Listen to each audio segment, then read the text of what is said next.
One more time, one more time, one more time, one more time, What? one more time.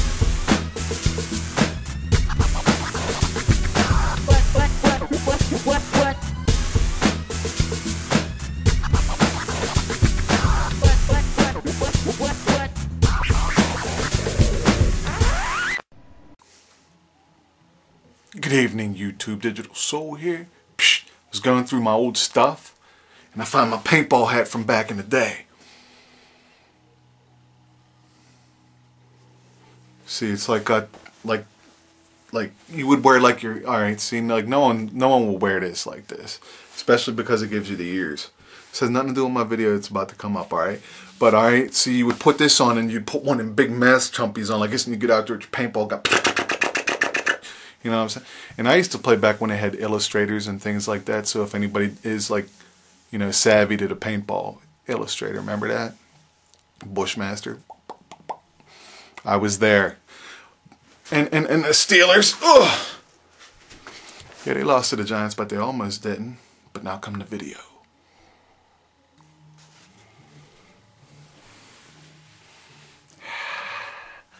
Alright, now this isn't a scary story as in Halloween scary, but I'm going to share, since I never really experienced any paranormal crap, you know what I'm saying?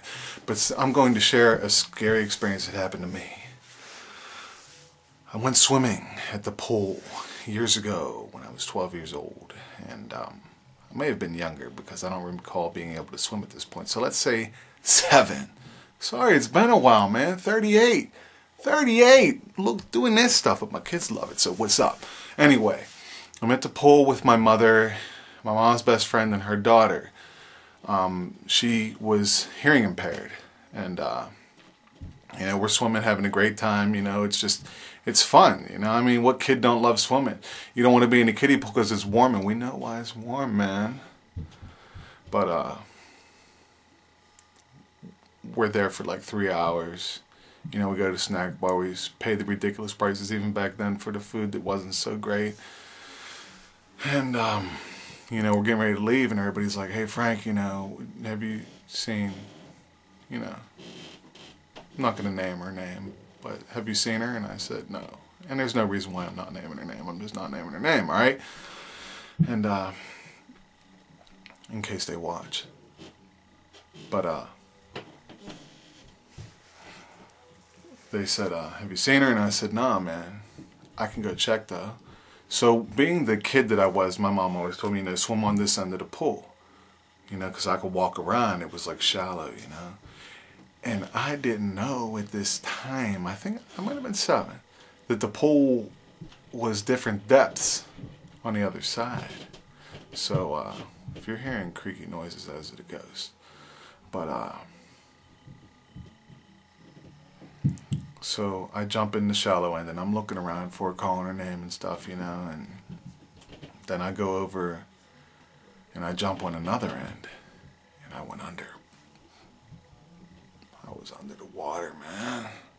So I didn't really know how to swim, so I'm just splashing my arms and it's getting my head up and I'm going down and it's getting my head up and I'm going down and I look up and I can see the lifeguard in a chair that's a little far away, but it's looking towards the deep end of the pool, and I'm sort of in like the semi-deep end of the pool, but it's still over my head, and you know, I can't even reach the bottom to jump out. It's like, just like, maybe it was like 6.5 feet, you know, and I wasn't tall enough, so I kept going up and down and up and down, and I'm like, blah, blah, blah, you know, trying to say something, and then finally, there was a ladder close by, but I couldn't get to it. This woman was getting on the ladder, and the distance between her and me to the ladder, I was able to latch onto her arm.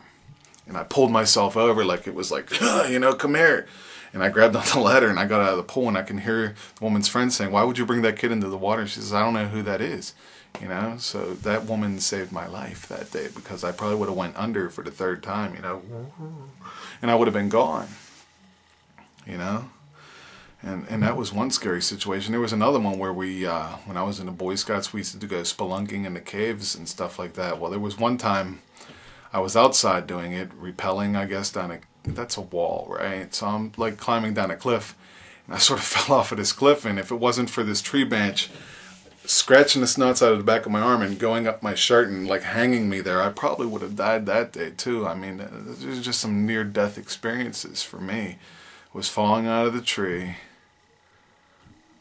almost drowning, and something else happened to me once. I can't remember what it was.